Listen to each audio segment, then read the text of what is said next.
하나님의 말씀 함께 보겠습니다. 신약성경 요한복음 15장 1절에서 7절까지의 말씀입니다. 요한복음 15장 1절에서 7절까지의 말씀을 제가 봉독해 드리겠습니다. 나는 참 포도나무요 내 아버지는 농부라. 물은 내게 붙어 있어 열매를 맺지 아니하는 가지는 아버지께서 그것을 제거해 버리시고 무릇 열매를 맺는 가지는 더 열매를 맺게 하려 하여 그것을 깨끗하게 하시느니라. 너희는 내가 일러준 말로 이미 깨끗하여졌으니 내 안에 거하라. 나도 너희 안에 거하리라. 가지가 포도나무에 붙어 있지 아니하면 스스로 열매를 맺을 수 없음 같이 너희도 내 안에 있지 아니하면 그러하리라. 나는 포도나무요 너희는 가지라. 그가 내 안에 내가 그 안에 거하면 사람이 열매를 많이 맺나니 나를 떠나서는 너희가 아무것도 할 수 없음이라. 사람이 내 안에 거하지 아니하면 가지처럼 밖에 버려져 마르나니 사람들이 그것을 모아다가 불에 던져 사르느니라. 너희가 내 안에 거하고 내 말이 너희 안에 거하면 무엇이든지 원하는 대로 구하라. 그리하면 이루리라. 아멘.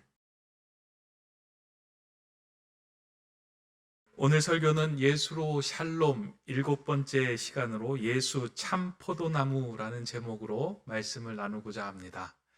여러분들은 기억하고 계실지 모르겠지만 우리는 지난 6주간 예수님이 누구신지 자신을 드러내는 자기 선언에 관한 말씀을 함께 듣고 우리가 배웠습니다. 한번 생각을 이렇게 하나씩 해보시면 좋겠습니다. 예수님께서 처음 하신 말씀, 나는 생명의 떡이다. 나는 세상의 빛이다. 나는 양의 문이다. 나는 선한 목자다. 나는 부활이요 생명이다. 나는 길과 진리요 생명이다. 이렇게 6번 자신을 드러내면서 여러 가지 비유의 말씀으로 제자들과 사람들에게 그 말씀을 행하셨습니다. 예수님께서 이렇게 비유의 말씀으로 자신의 그 정체성과 사역을 드러내신 이유는 예수님의 말씀을 듣는 사람들로 하여금 예수님이 누구이신지를 더 명확하게 알기를 원하셨기 때문입니다. 그리고 거기에서 한 걸음 더 나아가서 내가 생명이니 나의 안으로 들어오고 나와 함께 그 길을 걷자라고 하는 초청의 메시지가 그 안에 담겨져 있었습니다. 그런데 이 말씀을 듣는 제자들과 사람들은 예수님의 이 말씀을 제대로 이해하지 못했습니다. 이해가 되지 않았습니다. 어떻게 예수님이 길이며 어떻게 예수님이 진리며 생명이며 부활이 될 수 있는가? 이에 대해서 전심으로 동의하지 못했고 그 말씀을 받아들이지 못했습니다. 단지 예수님 곁에 머물렀던 이유는 예수님께서 구약의 율법을, 하나님의 말씀을 새롭게 해석하시는 그 말씀과 또 그 해석의 기쁨으로 그와 같은 은혜를 누리는 것에 대한 동의로 그 자리에 머물렀던 것입니다. 많은 사람들이 예수님 곁에 있으면서도 예수님 안으로 들어가는 것은 동의하지 않았습니다. 그것은 제자들도 마찬가지였습니다. 예수님 곁에서 3년을 머물렀지만 예수님께 내 인생을 맡기겠다라고 생각한 사람, 제자들은 그렇게 많지 않았습니다. 그럼에도 불구하고 예수님은 계속 제자들 곁에서 나와 함께 하나님께 가는 그 길을 걷자. 그리고 나에게 붙어 있어야 너희가 생명을 얻는다. 내가 곧 길이다, 진리다 라는 말씀을 제자들 곁에서 수도 없이 그들에게 여러 가지 상황을 통해서 말씀해 주셨습니다. 그런데 이제 오늘 우리가 읽은 본문에 이르러서는 더 이상 예수님께서 제자들에게 그러한 말씀을 해줄 수 없는 그런 상황이 되었음을 우리에게 알려주고 있음을 보게 됩니다. 다시 말해서 예수님께서는 이제 제자들 곁에 머무르지 못하고 십자가 죽음의 길로 나가야만 하는 상황이 되었던 것입니다. 이제 더 이상 곁에 머물러서 야, 내가 진리야, 내가 생명이야, 내가 부활이야, 나와 함께 있어야 너희가 살아 라고 하시는 말씀을 계속할 수가 없었습니다. 그래서 마지막으로 당부의 말씀, 단호한 결단의 말씀을 그들에게 해야 할 필요가 있었던 것입니다. 그러한 마음을 담아서 하신 말씀이 예수님의 7번째 자기 선언에 해당되신 오늘 우리가 읽은 본문 15장, 요한복음 15장의 말씀입니다. 우리가 너무 잘 알고 있는 말씀인데요. 다시 한번 제가 읽어 드릴 테니까 한번 들어보시기 바랍니다. 요한복음 15장 5절 6절의 말씀입니다. 나는 포도나무요 너희는 가지라. 그가 내 안에 내가 그 안에 거하면 사람이 열매를 많이 맺나니 나를 떠나서는 너희가 아무것도 할 수 없음이라. 사람이 내 안에 거하지 아니하면 가지처럼 밖에 버려져 마르나니 사람들이 그것을 모아다가 불에 던져 사르느니라. 예수님은 제자들에게 마지막으로 자신을 드러내면서 하신 말씀이 나는 포도나무이다. 너희는 가지이다. 나에게 붙어 있으라. 라고 하신 말씀을 모인 사람들과 제자들에게 하신 것입니다. 어떻게 보면 이 말씀이 예수님이 그 이제 공생의 마지막에 십자가의 길을 가기 이전에 제자들에게 하신 마지막 말씀으로 어울리는가 하는 생각을 할 때 좀 어울리지 않는 것처럼 보입니다. 왜냐하면 이 포도나무다, 가지다라고 하신 이 말씀이 좀 목가적으로 들리기도 합니다. 예수님께서 길을 가시면서 포도나무 곁에 서서 나는 포도나무고 너희는 가지다. 그래 너희는 내게 붙어있는 게 좋지 않겠느냐라는 따뜻한 말씀처럼 이 본문이 들려오기도 합니다. 그런데 이 본문을 제대로 읽으면요, 사실 이 본문은 따뜻하거나 목가적인 말씀이 아닙니다. 오히려 나는 길이요 진리요 생명이요 부활이요 이 말씀보다 더 단호하게 제자들이 가야 할 길을, 제자들이 어떠한 길에 서야 하는지를 선택하고 결정하라고 하는 아주 무거운 말씀이기도 합니다. 제가 어렸을 때 이제 저는 3대째 그리스도인 가정에서 자라다 보니까 찬송가를 많이 듣고 부르고 그런 가정에서 자랐습니다. 그러다 보니까 뜻도 모르고 아주 어릴 때 찬양을 이렇게 불렀던 것들이 이렇게 툭툭 생각이 날 때가 있습니다. 마음이 좋을 때는 이제 기쁜 그런 경쾌한 곡들이 떠오르기도 하고요. 마음이 좀 힘들 때는 좀 이렇게 마음을 위로하고 이게 나를 위해서 누군가 기도해 준다라는 그런 찬양이 떠오르기도 합니다. 여러분들도 그렇잖아요? 누군가 널 위해 기도하네 막 이런 찬양이 떠오르면서 나를 위로하기도 하고. 그런데 경쾌하거나 마음이 좋을 때 떠올랐던 그 어린이 찬송가 중에 한 곡이 뭐냐면 이 요한복음 15장을 바탕으로 한 찬양입니다. 예수님은 생명의 참포도나무. 아마 주일학교를 다니신 분들은 다 기억할 겁니다. 예수님은 생명의 참포도나무, 아버지는 포도원 농부시니 가지들아 열매를 맺지 않으면 아낌없이 찍어서 던지시리라. 이 찬양 아시죠? 어렸을 때 많이 불렀던 찬양 아닙니까? 상당히 경쾌하고 천진난만하고 발랄하게 이 찬양을 불렀는데요. 어느 순간 이 가사를 보면서요, 이 가사가 천진난만하게 부르면 정말 이게 이상한 그 찬양이겠구나라는 생각을 하면서 이제 이 가사를 곱씹었던 기억이 있습니다. 왜냐하면 첫 줄에는 그냥 괜찮습니다. 예수님은 생명의 창포도나무, 아버지는 포도원 농부시니 너무 따뜻하고 좋습니다. 그런데 그 두 번째 줄에 가면 가지들아 열매를 맺지 않으면 아낌없이 찍어서 던지시리라. 막 웃으면서 이 찬양 부르면 약간 사이코패스 같지 않습니까? 가지들아 열매를 맺지 않으면 내가 죽이리라. 막 이런 거잖아요. 너 죽을 거야 라고 하는 그런 찬양처럼 들리는 게 이 가사입니다. 근데 요한복음의 15장에서 이야기하는 내용은 사실은 천진난만하고 발랄하고 경쾌한 내용의 구절이 아니에요. 예수님께서 떠나시기 전에 제자들에게 마지막으로 당부하면서 너희들이 내 안에 거하지 않으면, 너희들이 나에게 붙어있지 않으면 마르고 생명을 잃고 죽게 될 거야. 너희들이 내 안에 붙어있는 게 온전히 너희들이 가야 할 길이야 라고 예수님께서 당부의 말씀으로 하신 것이 이 요한복음 15장 그리고 포도나무의 비유의 의미입니다. 사실 제자들은 예수님께서 자신을 드러내는 이야기를 하실 때 그 이야기를 깊게 이해하지는 못했습니다. 길과 진리, 생명, 부활, 생명의 떡, 세상의 빛 이런 것에 대해서 충분하게 이해하지 못했습니다. 그러다 보니 예수님 곁에 있으면서도 예수님께 깊이 자신의 생명을 맡기는 삶으로 나아가지 못하고요. 예수님이 그렇게 말씀하시는구나. 그럴 수 있겠다라고 생각을 한 거예요. 그런데 예수님께서 이제 마지막 순간에 촉구합니다. 뭐라고 촉구하냐면, 그렇게 너희가 그냥 이해하는 것, 멀찍이 한 발 떨어져서 신앙생활 하는 것으로는 아무 열매가 있는 삶을 살 수 없다. 너희가 진정으로 열매 있는 삶을 살아가려고 하면 나에게 너의 생을 맡기는, 나에게 온전히 붙어 있는 그 삶을 선택해야 한다. 그런데 이것이 이해가 되지 않는다고, 이것이 너희가 머리로 받아들이지 못한다고 멀찍이 서 있지 말고 그냥 나를 믿고 너의 삶을 나에게 맡겨라.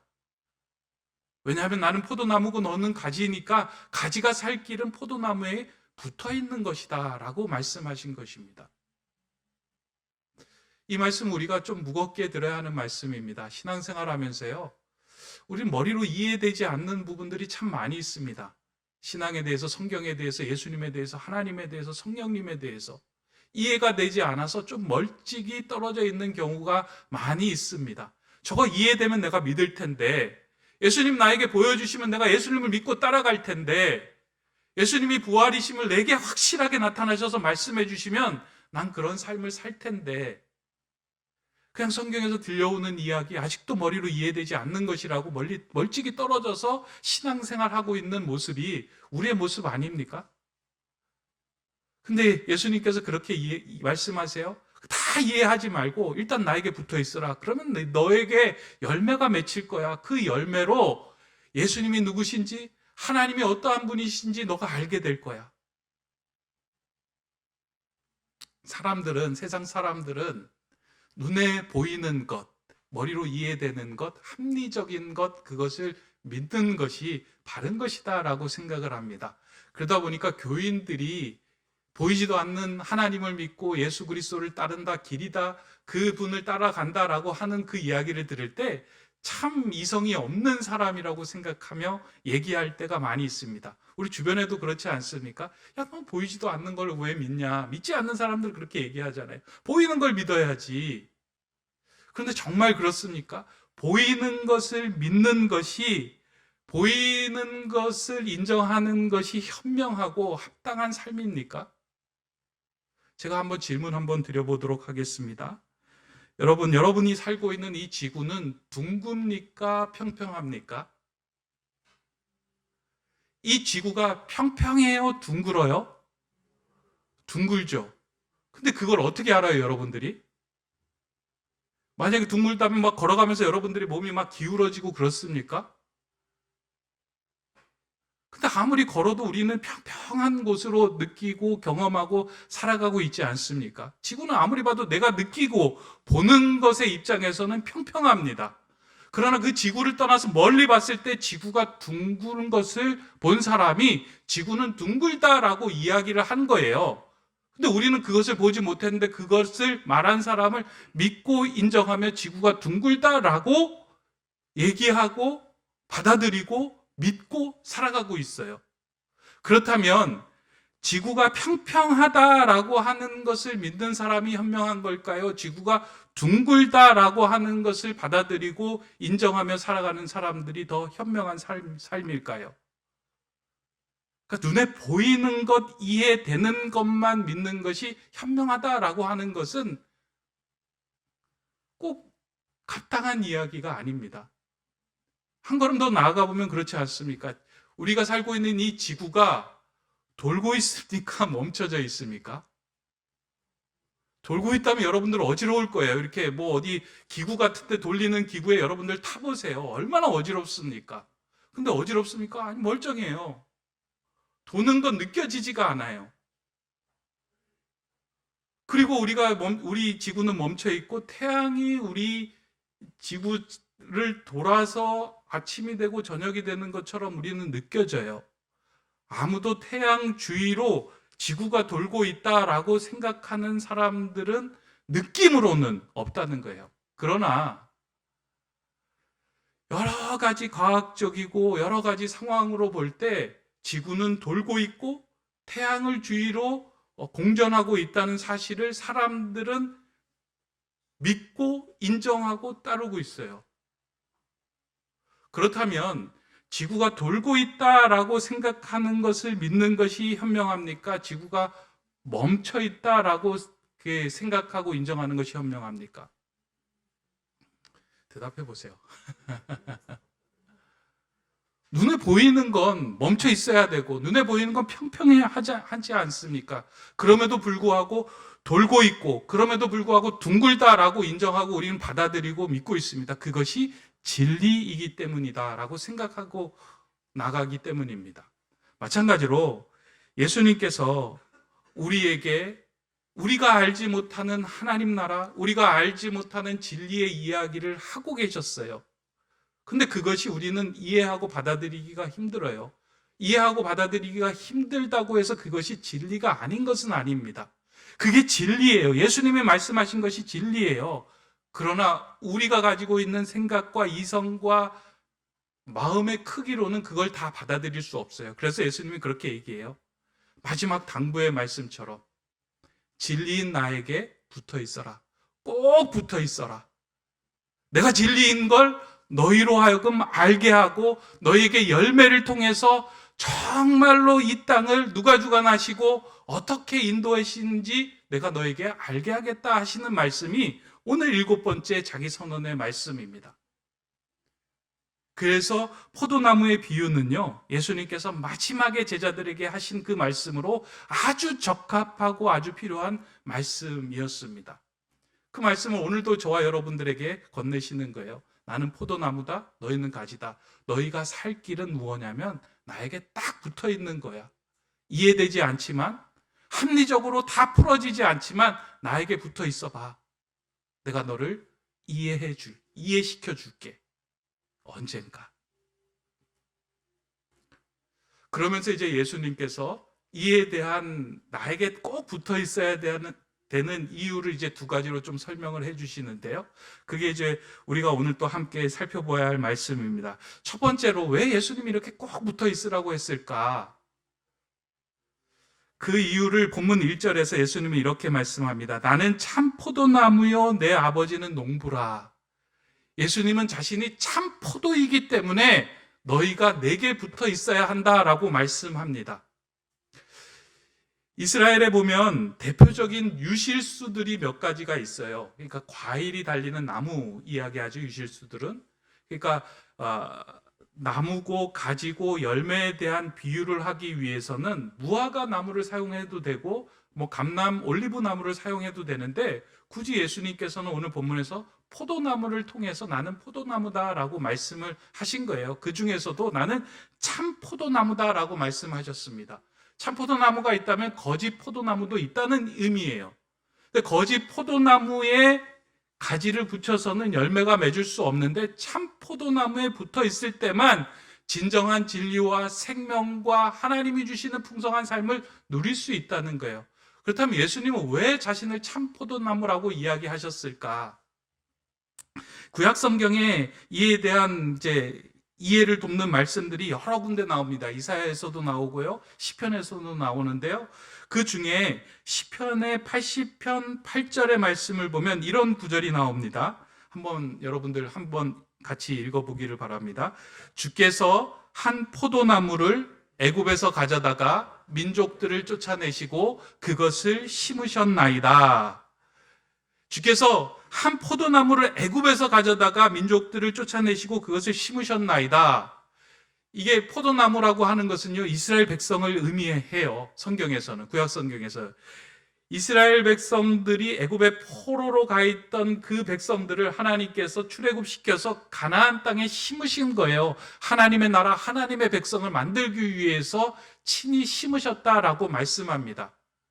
근데요, 이 이스라엘 백성들이 가나안 땅에 심겨졌는데 처음에는 하나님의 말씀을 쫓고 하나님의 뜻대로 행하는 것 같더니만 시간이 점점 흐르면서 맺어야 할 참 포도나무의 열매를 맺지 못하고 들포도나무의 열매를 맺은 거예요. 다시 말해서 이스라엘 백성들이 마음의 근원과 뿌리를 두어야 하는 것은 하나님이었고 하나님의 말씀이었고 하나님께 붙어 있어야 하는데 시간이 지나다 보니까 내가 뿌리를 두어야 하는 것이 하나님의 말씀이 아니라 하나님을 통해서 나에게 주시는 세상의 것들에 관심을 갖게 된 거예요. 하나님께서 나를 택하여 주셨다는 선민 의식에 뿌리를 두었어요. 하나님께서 나를 통해서 세상에 맺혀주실 열매의 마음을 자꾸 쏟다 보니까 하나님이 사라지고 세상의 것들이 나에게 맺혀지고 관심이 생겨나기 시작한 거예요. 이러한 상황을 살아가고 있던 그 유대인들을 향하여, 제자들을 향하여 예수님이 말씀한 겁니다. 나는 참 포도나무다. 지금 너희들이 뿌리를 두고 있는 건 들포도나무에 뿌리를 두고 있다. 다시 한번 너희들이 마음을 쏟고 생명을 두어야 되는 것은 나다. 내가 그 참 포도나무로 이 땅에 심겨졌다. 너희가 나에게 가지를 두고 나에게 꼭 붙어 있어라 라고 말씀하신 것입니다. 이 말씀은 오늘 신앙생활을 하는 우리들이 한번 깊게 우리 자신을 들여다보며 생각하며 들어야 하는 말씀이기도 합니다. 신앙생활하면서요, 우리는 어디에 뿌리를 두고 신앙생활하고 있는가? 이걸 계속 질문해야 할 필요가 있습니다. 우리의 기도를 자세히 들여다보면요, 어느 순간에 예수님을 통해서 내가 필요한 것들만 구하는 그런 신앙생활을 할 때가 있어요. 그래서 내가 원하는 것들이 채워지지 않으면요, 예수님을 원망해요. 내 삶에서 풀어지지 않는 문제들이 닥쳐올 때요, 그 문제를 풀어주지 않는 것처럼 보이시는 예수님을 탓하고 원망하고 거기 앉아서 낙심하며 신앙생활하고 있어요. 그 신앙은 자세히 들여다보면 참 포도나무이신 주님을 구하고 주님께 붙어있는 삶이 아니라 들포도 열매를 구하는 삶이에요. 교회 신앙생활도 마찬가지예요. 주님에 붙어 있어서 신앙생활, 교회에서 봉사생활 하시는 분들은요, 시간이 흐르면 흐를수록 주님께 붙어 있음을 통해서 마음의 기쁨과 감사와 열정적인 모습들이 넘쳐나요. 그런데 사람들의 인정과 사람들의 관심과 내가 보이고자 하는 거기에 관심을 두고 있으면요, 사람들이 나를 알아주지 않으면 어떻게 될까요? 속상하고 섭섭합니다. 어디에 뿌리를 두고 있느냐? 그거에 따라서 우리의 삶이 바뀌어지는 거예요. 예수님께서 진정한 제자의 삶은 세상의 들포도나무에 뿌리를 붙이는 삶이 아니라 참포도이신 예수 그리스도에게 가지를 붙여서 살아갈 때 우리의 삶에 주님이 맺게 하시는 풍성한 열매의 삶을 살 수 있다라고 말씀하신 것입니다. 저는 이 말씀을 읽으면서요, 우리 교회 성도님들이 예수님에게 딱 붙어있는 성도님들이 되면 좋겠다 생각이 됩니다. 목회자가 좀 부족해도 괜찮아요. 교회에서 성도들이 좀 부족해도 괜찮아요. 좀 말씀이 좀 시원찮으면 어떻습니까? 주님이 진리이시고 생명이신데. 찬양이 좀 부족하면 어떻습니까? 교회에 모인 사람들이 좀 부족하면 어떻습니까? 주님이 진리이고 생명인데 주님께 붙어 있을 때요, 한 사람, 한 생명에게 그 주님의 생명과 사랑과 주님이 맺게 하는 풍성한 열매들이 그 안에서 나타납니다. 그래서 우리가 구해야 하는 건, 기도를 통해서 구해야 하는 건 주님을 통해서 우리의 원함을 구하는 것이 아니고요, 예수님 그 자체를 구해야 합니다. 그렇게 그분을 구하기 시작할 때요, 그분 안에 있는 모든 것들이 우리 안에 열매로 맺히기 시작합니다. 그게 이제 두 번째 이유예요. 예수님께서 꼭 붙어 있으라라고 하신 이유는 우리들로 하여금 열매 있는 풍성한 삶을 살아가게 하기 위하여 그렇게 말씀하신 겁니다. 신앙생활 오래 했는데요, 마지막에 열매가 없다. 그러면 너무나도 안타까운 일 아니겠습니까? 근데 신앙생활을 하면 할수록 우리의 삶에 열매가 맺혀지는 삶, 그 삶은 하나님 안에서 복된 삶이 됩니다. 근데 예수님께서는 이제 이렇게 말씀하시죠. 나는 포도나무여 너희는 가지다. 가지가 나에게 붙어 있으면 많은 열매가 맺혀질 것이다 라고 말씀합니다. 그래서 이 본문을 읽으면 자칫 이제 오해하면서 이 본문을 읽을 때가 있어요. 하나님, 나 좀 열매가 많은 인생 되게 해주십시오. 하나님, 이런 열매도 원하고 이런 열매도 원하고 이런 열매도 필요한데 그 열매가 좀 많이 있는 인생이 되었으면 좋겠습니다. 그 열매 좀 맺히게 해주십시오 하면서 그 열매에 집중해서 그 열매를 맺게 해달라고 간구하며 기도할 때가 있습니다. 근데 오늘 본문을 자세히 들여다보면요, 가지는 해야 할 일이 열매 맺는 일이 아니에요. 가지가 해야 할 일은 뭐예요? 포도나무에 그냥 딱 붙어 있기만 하면 돼요. 열매는 포도나무 그 나무가 주는 거예요. 영양분을 공급해서 가지를 통해서 주는 거예요. 우리가 맺을 수 있다고 해서 맺혀지는 것이 열매가 아닙니다. 그러니까 우리가 그 안에만 붙어 있으면, 그 예수 그리스도에게만 붙어 있으면 예수 안에 있는 모든 것들이 우리에게 맺혀질 수 있는 거예요. 이게 얼마나 귀한 말씀입니까? 복의 말씀입니까? 예수 안에는요, 우주가 담겨져 있고요, 예수 안에는 생명이 있고요, 예수 안에는 우리의 전부가, 우리가 필요한 모든 것들이 그 안에 다 담겨져 있습니다. 우리가 그 예수 안에 꼭 붙어 있으면 그 예수님께서 우리에게 필요한 모든 열매를 맺게 해주시는 거예요. 그래서 예수님은 이렇게 이야기합니다. 요한복음 15장 4절에 내 안에 거하라 나도 너희 안에 거하리라. 가지가 포도나무에 붙어있지 아니하면 스스로 열매를 맺을 수 없음 같이 너희도 내 안에 있지 아니하면 그러하리라. 너희가 내 안에 있어야 한다. 가지가 나에게 붙어있지 않으면 아무 열매도 맺을 수 없다라고 말씀합니다. 그러면서 제자들에게 마지막 당부의 요청을 한 거 아니에요. 너는 내게 붙어있으면 돼. 그리고 난 후에 너로 인해서 세상에 많은 열매를 내가 너에게 맺게 해줄 거야. 여러분들은 예수님 믿으면서 어떤 열매를 맺고 지금 살아가고 계십니까? 한번 지난 인생을 한번 이렇게 생각해 보시기 바랍니다. 작년보다 올해 어떤 그 삶의 열매가 맺혀졌나요? 이런 말씀을 드리면 이렇게 경건해지고 고개가 이렇게 푹 숙여지는데, 예수님 안에 붙어 있으면 자연스럽게 우리 안에 열매가 맺혀지는데요. 그 열매는 물론 세상적인 열매도 있을 수 있지만 그 열매의 가장 핵심적인 열매는 무엇이냐면, 예수님에게 붙어 있었을 때 예수 안에 있는 그 사랑이 우리로부터 맺혀지는 거예요. 만약에 여러분들이 신앙생활 하면서요, 작년보다 올해 조금 더 하나님을 사랑하게 되었다, 조금 더 내 가족과 이웃을 사랑하게 되었다, 그러면 여러분들은 주님에게 붙어 있는 겁니다.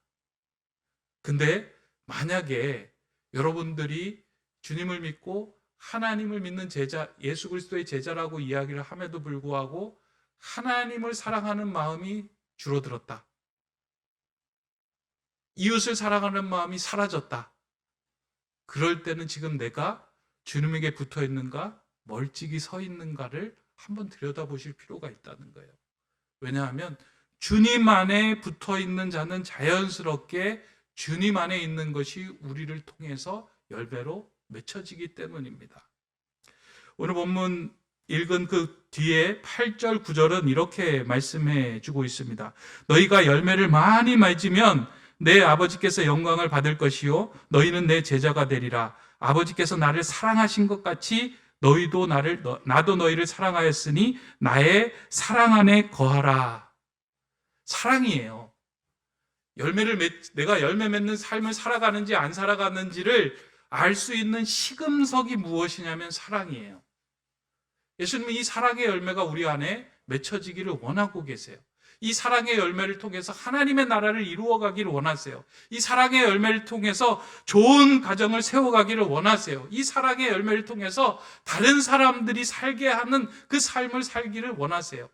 물론 사랑의 열매뿐만 아니라 모든 열매들이 여기 안에 다 열린 거지만 대표적인 열매를 사랑의 열매로 예수님이 말씀해 주시고 우리에게 보여주고 계시는 거예요. 저는 우리 교회가요, 이 사랑의 열매가 내년 한 해 동안 더 많이 맺혀지는 일들이 넘쳐났으면 좋겠어요. 그래서 우리 아이들이 막 너무 사랑스러운 거예요.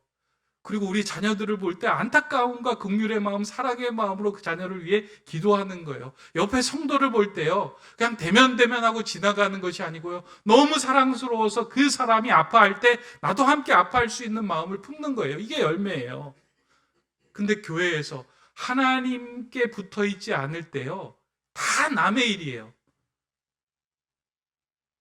아이는 남이 키워야 되고, 저 집 부부의 가정은 저 집 가정의 일이고, 우리 교회에서 하는 일들은 교회가 해야 하는 일들이에요. 그러나 사랑의 마음으로 하나님을 사랑하고 이웃을 사랑하는 마음이 있을 때는 하나로 연결되어 아름다운 주님의 공동체가 되기 시작합니다. 그 공동체를 맺기 위한 열매로 하나님께 꼭 붙어 있어야 합니다. 이제 오늘 말씀을 정리하며 맺으려고 합니다. 최근에 우리 교회 수요기도에서 많이 부르고 있는 주제 찬양이 하나 있습니다. 민호기 목사님이 지은 원하고 바라고 기도합니다라는 찬양입니다. 아마 여러분들도 많이 좋아하실 겁니다. 그 찬양 중에 제가 좋아하는 부분이요, 마지막 후렴구에 해당되는 부분이요. 하나님의 꿈이 나의 비전이 되고 예수님의 성품이 나의 인격이 되고 성령님의 권능이 나의 능력이 되길 원하고 바라고 기도합니다. 하나님의 꿈이 나의 비전이 되고 예수님의 성품이 나의 인격이 되고 성령님의 권능이 나의 능력이 되는 삶. 예수 그리스도에게 꼭 붙어 있는 자에게 주시는 하나님의 생명의 열매들 아니겠습니까? 하나님이 꿈꾸는 걸 같이 꿈꾸게 되고요, 예수님 안에 있던 마음들이 우리 안에 맺혀지는 거예요. 성령님이 가지고 있는 그 권능의 능력이 내 삶 속에서 능력으로 나타나는 삶. 그건 우리가 스스로 할 수 있는 것이 아니고요, 주님에게 붙어 있는 자에게 주시는 귀한 생명의 열매들입니다. 이제 예수님께서 자기 선언 7번 다 마치는 그 자리에서 그렇게 이야기합니다. 난 포도나무여 너희는 가지다. 어떻게 살아가겠느냐? 열매 없는 인생 살겠느냐? 열매 있는 인생 살겠느냐? 여러분들은 어디에 응답하시며 나아가시겠습니까? 저라면 주님, 내가 주님에게 꼭 붙어 있겠습니다. 그 말씀에 아멘으로 나가겠습니다. 우리 성도님도 그 주님의 초청에 아멘으로 화답하며 나아감을 통하여 진정으로 예수 안에 있는 모든 것들을 우리의 삶에 풍성하게 누리며 샬롬을 맛보는 저와 여러분, 우리 높은 뜻 세움교회 식구들 다 되시기를 주님의 이름으로 축원합니다. 기도하겠습니다. 사랑의 하나님, 참 포도나무이신 예수 그리스도를 우리에게 보내어 주심에 감사를 드립니다. 나는 포도나무이고 너희는 가지라 라고 하신 그 예수님의 선언에 아멘으로 응답하게 하시고 오직 예수님께만 꼭 붙어 있어 이 땅에서 열매를 맺는 멋진 인생이 되게 하여 주시옵소서. 예수님을 통하여 내 열매를 구하는 삶이 아닌 오직 예수님만을 구할 때 예수 안에 있는 모든 것을 온전하게 풍성하게 누림으로 이 땅에 하나님의 나라를 이루어가는 귀한 도구로 쓰임받는 가지의 인생 되게 하여 주시옵소서. 우리 높은 뜻 세움교회와 성도들이 다 그런 예수께 붙어있는 생명의 가지 다 되게 하여 주시옵소서. 예수 그리스도의 이름으로 기도드립니다. 아멘.